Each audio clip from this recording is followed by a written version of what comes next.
Hello, everyone. Welcome back to the Unsung Heroes, episode number 16 for the 2026 season, recapping the top privateer and non factory racers from the Denver Supercross in Power Field at Mile High, hosting our round for the fifth consecutive season. I am Trey Stire, your host. Thank you so much for joining us today wherever you're tuning in at, whether it's Spotify, Apple Podcasts, iHeart Radio, YouTube. Thanks for tuning in. Be sure to subscribe and follow for more of this series and my other series, including the Stire Sound and Whose Standing Is It Anyway. We appreciate your support. We're going to go ahead and hop right into things on today's episode. The 250 West class was finally back in action at a standalone event for the first time since mid February, and of course, round 16 of 17 for the 450 class privateers. 9 qualifiers in that division, and we'll run each and every one of them down. We are going to kick things off this week on the Unsung Heroes of Denver with someone who made their second career main event start in the 250 West division. He transferred through that very entertaining and hectic LCQ to get into the main, where he finished 18th position. Joining us this week from the Gizmo Racing Yamaha team, please welcome the number 900 Keegan Rowley to the Unsung Heroes. What's up, man? Congrats on the solid ride, and how are we feeling after Denver? We're feeling good. We're feeling good. It was I was definitely stoked. Like that was my goal going into the last West only, like proper West Coast round was I was like, this is my chance. We can get it into the main right here. So I was so stoked. We'll go ahead and talk about your day in Denver. Of course, the track was pretty dry, hard pack, standard Denver conditions, but of course, qualifying, heat race, LCQ, a very entertaining race, like I mentioned. A couple factory guys in there, which we're not used to seeing. Some other guys that were really hungry for transfer spots. You showed a lot of fight, showed a lot of poise, got into the main event. And then, like I mentioned, 18th place, you improved on your previous main event finish from earlier in the year at Houston. Talk me through your day from qualifying, LCQ, main event, all of that stuff. Talk about how things changed throughout the day and how you ended up 18th in Denver. Yeah, so like track was like you said, typical Denver, super hard packed, slippery, and it was weird because I'm not really that comfortable riding on that kind of stuff, but all day I felt really good on the bike. Qualifying, I had my best qualifying result, which I was 25th, I believe, 25th or 26th. So that gave me a little bit of confidence going into the night show. And then my heat race, I was in ninth for a little bit. Then I got passed, which that one stung a little bit to only miss it by one spot. But once I realized that, I was like, we got it in the LCQ. Like it'll be it'll be good. And then we got it done. Yeah, talk about that LCQ a little bit because usually the 250 guys aren't really used to having factory racers in there. 450 class, it might be a little different with the amount of depth in that field. But you had Cameron McAdoo in there because he got docked from a Red Cross flag. You had Cade Manier, the rookie, in there. He was making his first start, but he got pushed off the track. He was in the LCQ. Usually you're fighting with all privateers, all guys who are hungry and willing to make that main event, and those two guys are out there almost in survival mode. You were really up in that front pack. There were, I think, 7 guys nose to tail at the first couple laps, and you just stayed consistent in there. You got Logan Leitzel to move into the show. Talk about that battle because that had to be intense for everybody involved. Yeah, from start to finish, it was intense. It's I didn't even know honestly that McAdoo and Manier were going to be in there. So when I showed up there, I had first gate pick, and then I seen the two factory guys. I was like, oh no, but I got a decent start, like sixth, and then it was just basically war for the entire race. There was dudes going everywhere, crossing each other, but I just stayed smart, made some passes, and I don't know. I was feeling really good in the whoops, so that's where I got Leitzel. I knew I could get him right there, so I set up for that, got that done, and then just rode my race. 18th in the main event, a solid night. And you talk about the whoops, I feel like that's always a separator, no matter what type of whoops are in the circuit, whether they're a little bit smaller whoops and there's more of them, or they're a bit spaced out. Is that something you've been working on across this year to get better at and to keep improving on? Yeah, for sure, for sure.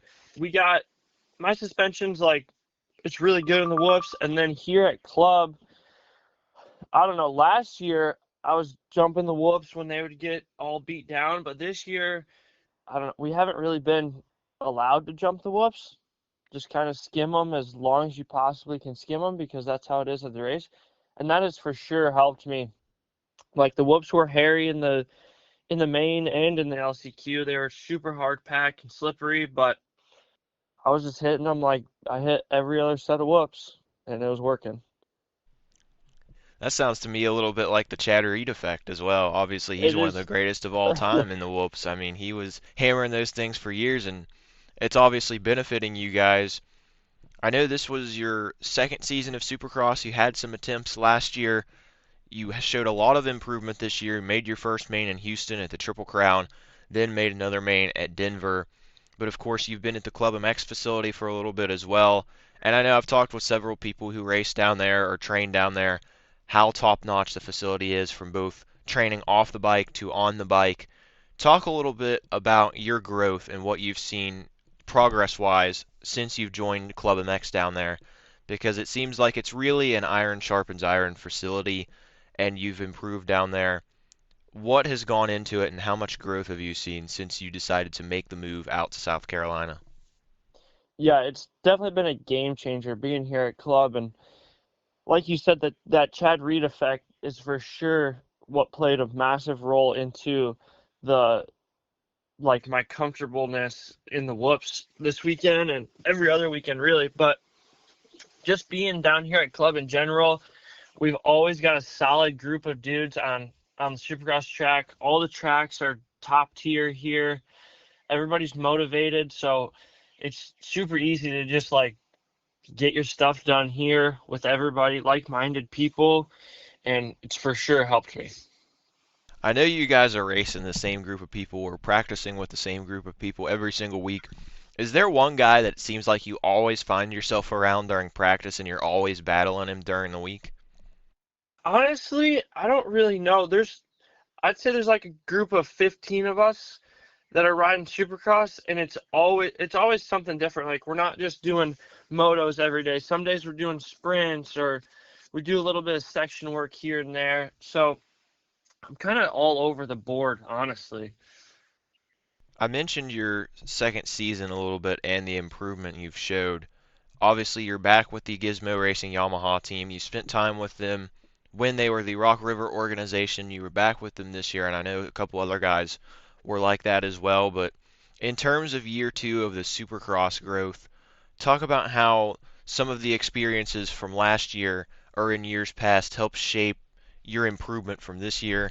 Like I mentioned, two main events this year. You're starting to put some of that foundation together and really starting to grow and blossom into a more regular main event guy. So how satisfied are you with your progress this season and getting into the main event fight?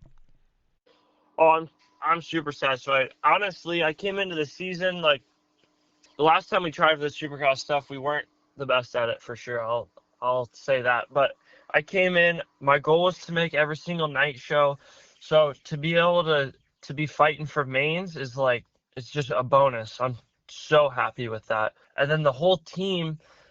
I'm just this is I've been on the team for a couple of years now. I'm comfortable with everybody on the team. And then this year, the vibe under the truck has been super positive, which helps a lot when you're at the races on the weekends. So that's helping a lot this year. You've got a lot of veteran guys over there as well. Of course, Freddie Norns on the 450, your East Coast guys over there, Valentin Guillot, Bryce Shelley. I know Bryce is at Club MX sometimes. I know he's been injured as well, but a guy that you've been able to train with some during the week. Have there been any conversations with some of these guys that have rubbed off on you, or is that more of a thing for Club MX during the week where you're asking some of the folks you train with for pointers maybe? Yeah, it's kind of both. Everybody here at club helps me out for sure, like what to expect at the races, what I need to be doing, all that stuff. And then like riding with Freddie, I haven't practiced with Val yet because he's based out of Florida, but he's pretty cool at the races. I don't see him much because he's East Coast. And then my buddy CJ Bernard, who's also on the team, he trains here too. So between me, him, and Freddie, all on Supercross, it helps so much. One thing I wanted to ask you about, and I know I've seen some posts from both the Club MX organization and yourself personally, seems like you've spent a lot of time on BMX bikes throughout the last several years as well. You've been on two wheels in a bit of a different capacity. Talk about your love for BMX and how you got into both BMX and motocross, and also how does the BMX stuff that you like to ride, whether it's just for fun or whether you're actually competing, how much can that benefit you when you're on the supercross or motocross track? Yeah, my whole childhood was bicycles, whether it was the skate park or mountain bikes, and that helped so much. Just like the two wheels, keeping your momentum up, like riding a pump track or the dirt jumps, it transfers over to Supercross so much. I um I raced professional downhill up until 2020 when COVID hit, and then when COVID hit, I decided like might as well try for Loretta's just because dirt bikes was good cross training, and we ended up making it in C class in 21, and then I won in 21, 125C, and that kind of just started the whole motocross thing. I was like, my whole family was stoked on it. Motocross was sick after that, and then we kind of just stuck with it. I'll be honest, I didn't realize you were that young into your career, and I know the broadcast talks about one of your fellow Club MX guys down there, Ryder Malinowski. He was in a similar boat, starting a little bit later than the average athlete. But do you think that's helped you in a sense? Because some of these guys, they start training really, really young, maybe even like 5 to 6 years old, and they've been on a bike for, 15 or so years by the time they turn pro, and it seems like they start to get burnt out with the training facility life.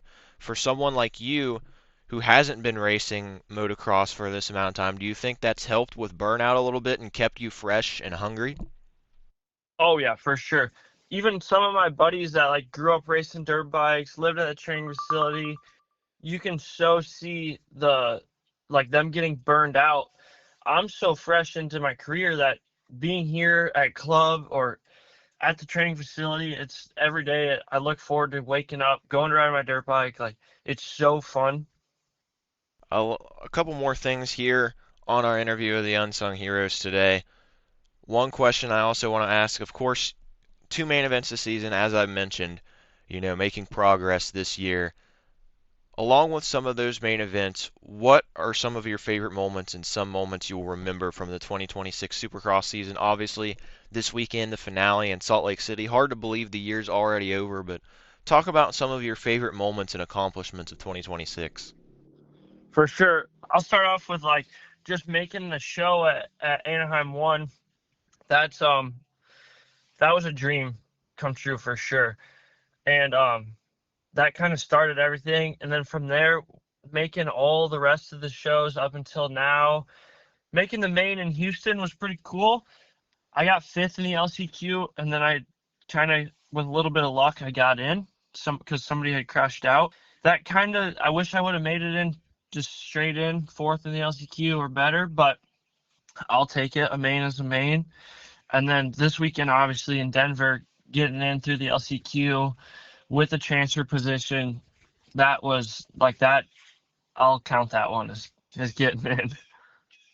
Also, I don't know what your full plans on for the outdoor season, but I would expect to see you at least some of the rounds with the Gizmo Racing crew. How many rounds will we be seeing the number 900 at this summer? Yeah, my plan is right now to be at most of the rounds. I'll be at Paula and Hangtown. Um, I think we're gonna skip Washougal and Unadilla just for some a break in the middle of summer. But I will for sure be at most of the outdoor rounds. Sounds good, man. This has been Keegan Rowley on the Unsung Heroes. Before we conclude, feel free to give a shout out to some of your sponsors, some of those people in your corner helping you get to the races and keep improving every single week. I know we've shouted out some of them already, but go ahead and give a thank you to those who are helping you out. Yeah, for sure. I'd like to thank the whole Gizmo Racing Yamaha team, Bobby, Conrad, everybody on the team helping me out. It's awesome. The whole crew here at club, all the trainers, all my buddies that I ride with every day. That is a game changer too. Chad, he's helping me out. He's helped me out with some suspension this year, which is amazing. So, and then just everybody else, my parents, everybody else, thank you. There you have it, everybody. Keegan Rowley, one of the newest main event faces this year, 2 starts under his belt. He's looking to finish out this season on a high note, and you'll see him throughout the summer as well. Thanks for the time, man, and best of luck the rest of the season. Thank you. Thank you to Keegan Rowley for his time on this week's edition of the Unsung Heroes. We will now transition into the full 250 class rundown and recap the top privateers from the 250 West Division. Parity was the theme of the day in the 250 division. The top 4 privateer and non-factory racers from 4 different organizations. Starting off with a career best finish for Lux Turner, 6th place overall. His previous best was a 9th, so a big improvement. Of course, Lux entered the year behind the 8 ball, a little bit injured, but these last couple months, some time away has given him time to heal, time to get back to 100%, and to really attack during the week training. They had some Denver Broncos graphics that maybe added an extra bit of luck, an extra bit of speed, horsepower, you could say, at the mile high. But Lux Turner, solid start and solid result in his heat race, a 3rd place there. And then a great start in the main event. He worked his way past Max Anstey on the opening lap to take 2nd, ran in the podium spots for a few laps, and he did get shuffled back by a couple guys. But overall, a 6th place finish, a big improvement and a great run for Lux Turner, showing more of what he's capable of and a bit closer to the form we saw during October, November when he was out there winning races left and right in the Australian Supercross Championship. Behind him, from the Club MX Yamaha team, Hunter Yoder, he was one of the biggest movers of the race, was in the back early after a bad start and some contact there, took the green flag in 19th, and just kept working early on. By lap 5, he was in the top 10 already and then moved his way up to 7th. Right now, he is tied for 6th in the point standings, and he is on track to set his career best in points, 9th place last year at the end of the season. 8th place, another Yamaha rider, but another different team, as I mentioned. Robbie Wageman, best result of the year, a fantastic ride from the Californian. Of course, Robbie, a part of the Heartbeat Hot Sauce Nano Extreme Yamaha powered by Tylube organization, began the year doing some double duty with AMA Arena Cross and AMA Supercross. 13th career 250 Supercross top 10 for Robbie. And if you noticed at the stadium this weekend, don't know how much time they got on the broadcast, but the Team Solitaire crew were running that white and red classic retro Yamaha look. It definitely stuck out this weekend. And what a performance from Robbie this weekend. Also, Team Solitaire trending in the right direction. They announced a new partnership with Michael's Reno Power Sports as well. Things are trending up in the Solitaire camp. Robbie Wageman back in the top 10. And the 4th privateer from 4 different teams, another top 10 finisher, 9th place on the Grindstone Freezing Group Kawasaki. Josh Varese, another top 10 finish for the 224. And for Josh, he stole the show in the second heat race, snuck around the first corner, secured the whole shot, led for a couple laps, and he was staying poised under pressure, wasn't really making any mistakes. He had to make Hayden Deegan work for it to pass him.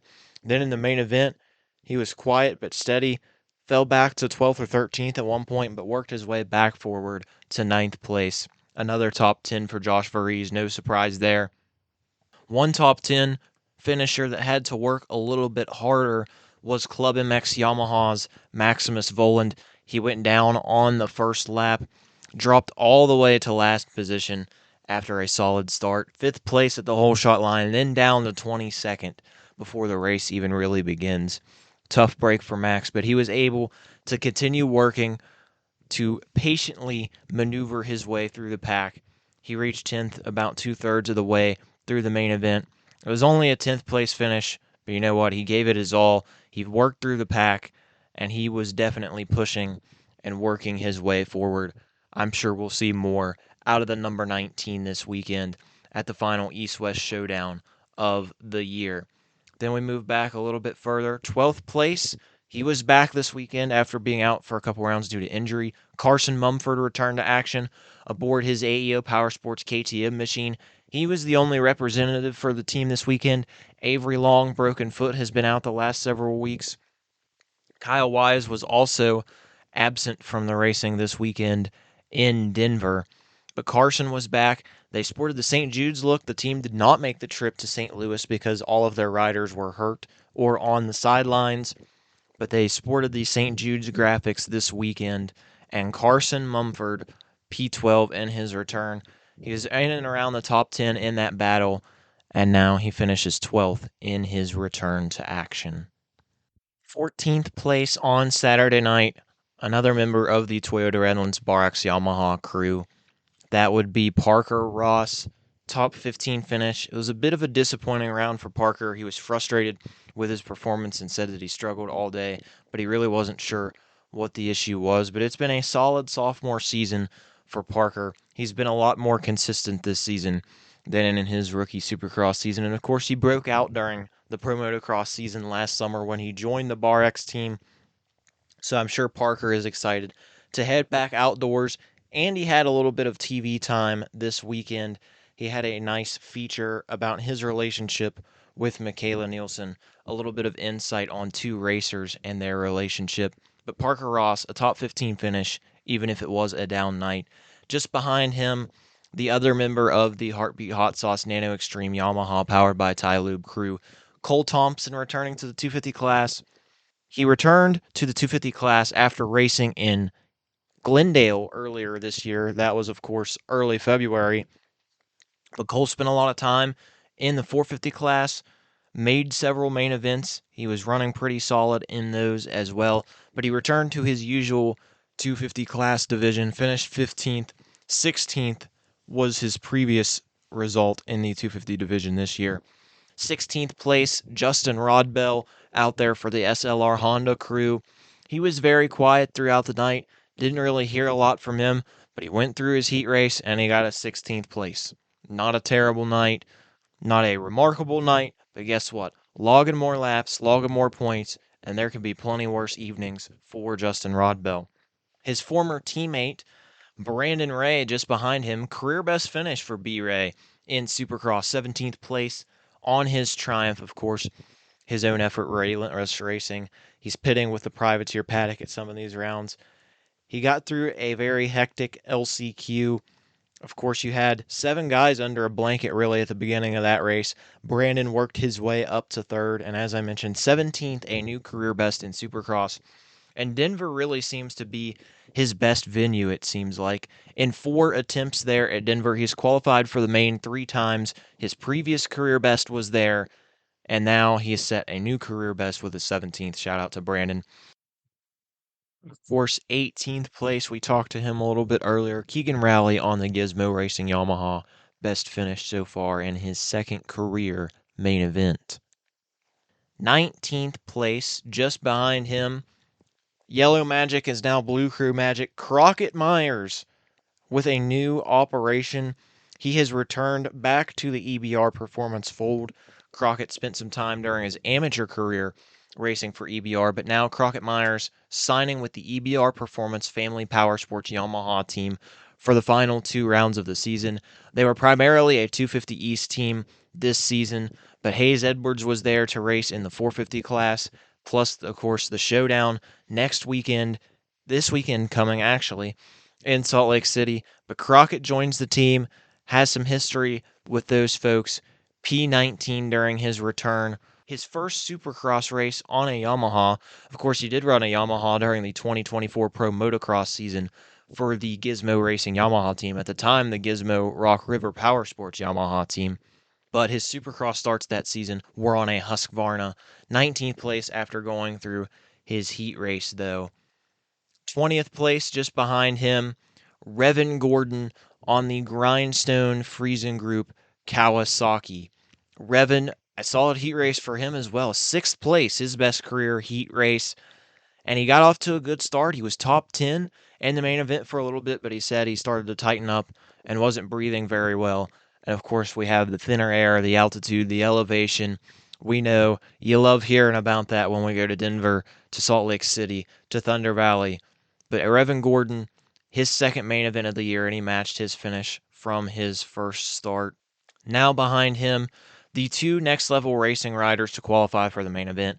Preston Massiangelo 21st, Hunter Schlosser in 22nd. Massiangelo, of course, on the gas, Hunter Schlosser on the Honda. Preston Massiangelo, a very wild heat race. He was battling for ninth, the final transfer spot with Gage Linville. They collided a little bit. Racing incident. Preston clipped Gage's rear wheel, went down in the dirt, and it looked like he was done. But that wasn't the case. Massiangelo would have ordinarily finished 11th in the heat race, but he ends up ninth.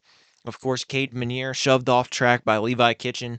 He ends up losing out to a transfer spot because he was forced off the track and did not re-enter the circuit. And of course, Cameron McAdoo was docked for jumping on a red cross flag, so Massiangelo inherited the final transfer spot in his heat race. 21st in the main event for the number 800.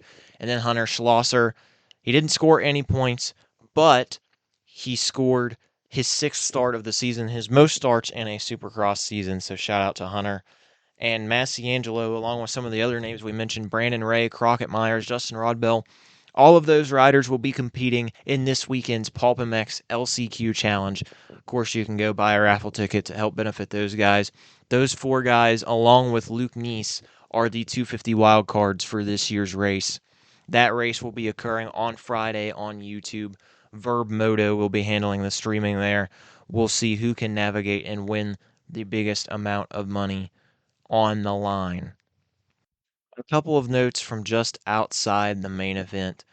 Logan Leitzel, just outside there. He was returning to the PRMX Kawasaki team. Of course, Logan typically on his own this season. You have the PRMX team in need, though, with Jack Chambers, Anthony Bourdon hurt. Leitzel got the call again. He made a main event for them in Seattle, and he was right there in that LCQ fight, but unfortunately, he wasn't feeling quite at 100%. Had a bit of an encounter with an aggressive cat earlier in the week. Had to go to the doctors. That took some energy out of him, and he made the cross-country trip in the van. But Logan Leitzel back with the PRMX team for the weekend. He should be back in the 450 class this weekend, I would expect, for the LCQ Challenge. Max Sanford returning to racing. Awesome to see for the Grindstone Friesen Group Kawasaki team. Max, of course, was originally slated to begin the year with them, but he got injured in December, fractured his L4 and L5 vertebrae, so he was out for a long time. Josh Varese, Revin Gordon ended up competing as a two-man roster for a long time. Sanford was back, got the whole shot in the LCQ, but he faded back a little bit. Slightly rusty, but nonetheless, awesome to see Max back in action. Hopefully he can continue improving and getting back closer toward the points. And then the next level racing crew, I mentioned two out of the three guys were in the main event. Colby Kopp, Slade Varola out with injury. They brought a different number 3 rider onto the team this weekend. It was Caden Lewis, the sophomore, also a gas rider, coincidentally, of course, Preston Massiangelo representing for the red brand. But Caden Lewis joined the team for the weekend, 32nd in qualifying for the Arizona native. Now moving on to the 450 class. It was a rough night for some racers. Only one privateer in the top 10, and that was Dean Wilson for the 76th time in his 450 Supercross career.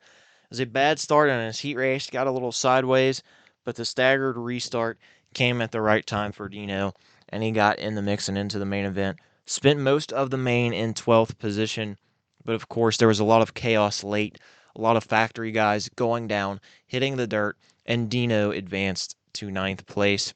Christian Craig ended up in 12th, where Dean was for most of the race. Of course, another one of the quad lock Honda riders. Another quiet night for Christian.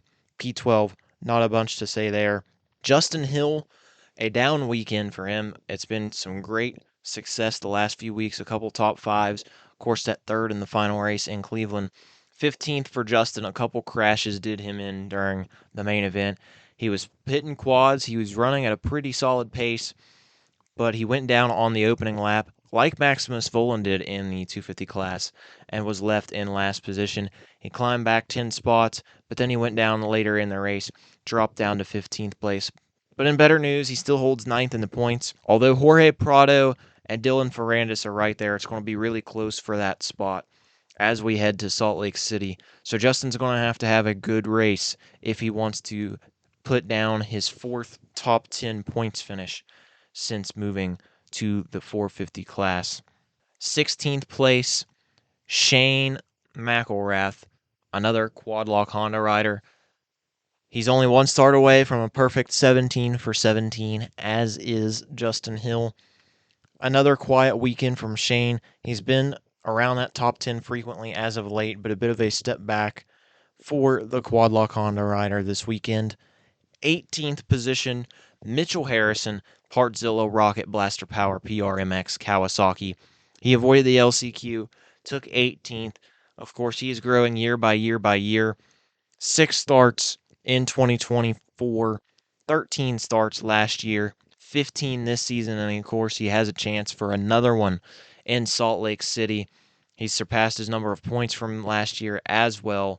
Mitchell Harrison has really turned into a steady presence in the main event. Also, steady presences. They've been in and out at times this year, but both back in the main event in Denver. I'm talking about the KMR Champion Tool Storage KTM riders. Of course, Grant Harlan, Kevin Moran's the team owner. Kevin riding high off of the recent run that $1 Million Secret Season 2 had on Netflix. Of course, he was a part of that show.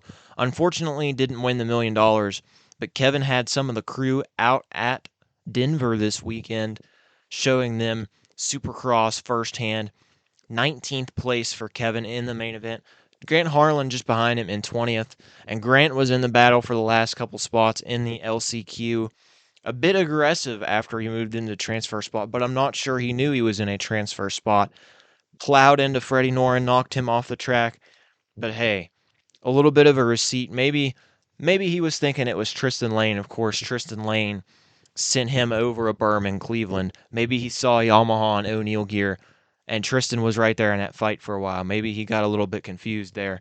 But nonetheless, Grant Harlan made it into the main event, and he's double-digit main events for the second time in his career, his 10th of the year. Great to see Grant performing well, and both KMR guys back in the main event. Speaking of hitting marks in their career, 70th career main event between classes for Cade Clayson, another one of the PRMX Kawasaki guys. Third straight main event, fifth total of the season. 21st, not a crazy result, not one that's going to jump off the page, but 70 career main events now for Cade Clayson since joining Supercross back in 2014. And then in 22nd, Tristan Lane rounding out the field, his ninth start of the season. He's looking for double-digit starts for the first time in his career at Salt Lake City, but he was the final transfer in that LCQ. He'll also be in that Pulpamex LCQ Challenge race, as will several privateers. I believe Morans and Harlan will be in it. Cade Clayson might be as well. Plus guys like Zach Williams, Scott Meshy, Logan Leitzel. It's going to be a fun event on Friday afternoon. But the McGinley Clinic Privateer Support Program have been in a majority of the main events this season. Tristan Lane, of course, like I mentioned, 9 starts this year. Meshy has a couple. Zach Williams has a race as well at Nashville. And a couple notes from outside the main event. Unfortunately, Joey Savacci went down in qualifying, dislocated wrist, and I believe he's getting more scans done to see what the full diagnosis is there. That's a real bummer because Joey has been performing incredibly well this season. Justin Starling has some new callers. He is back with the Moto Whips Racing crew. Of course, that's where he spent 2025. Last year it was aboard a Gas Gas. This year aboard a very similar KTM machine. And they had some Coors Light themed graphics this year aboard those KTMs. But great to see Justin back comfortable on a steel frame machine. Of course, he had his own Yamaha program going earlier in the season, originally supposed to be AMA Arena Cross, then going to Supercross. But here we go. Justin Starling back with KTM. And unfortunately for Vince Freezy, a bad night. He was 15 for 15 entering the night in Denver. But Vince Freezy collides with Kyle Chisholm in the LCQ. It was a racing incident. They came together in the sand. Both went down. Both fell out of contention for the main event. Vince has a chance to make it 16 for 17 in Salt Lake City. Kyle Chisholm will have a chance for redemption as well. Two Kawasaki riders there. That will do it for this week's edition of the Unsung Heroes. Thank you so much for tuning in.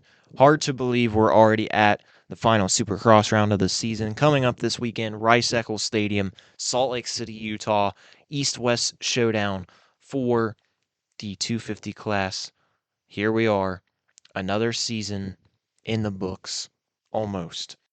Special thank you once again to Keegan Rowley for his time on this week's episode. Go follow Keegan on Instagram at Keegan Rowley 900 if you want to go follow his journey through the rest of the year with the Gizmo Racing Yamaha team. Thank you so much for tuning in this episode and throughout the season. Of course, we will be here for Pro Motocross as well. So don't think we're on a Supercross only program. We appreciate it. We hope you enjoy this weekend. Tell your mothers Happy Mother's Day. Buy them flowers. Take them to a nice restaurant. Tell them you love them. Buy them a book. Whatever it is they enjoy, make sure you don't forget your mothers this weekend. And make sure you enjoy and tune in to the Salt Lake City Supercross. Thanks for listening, everybody.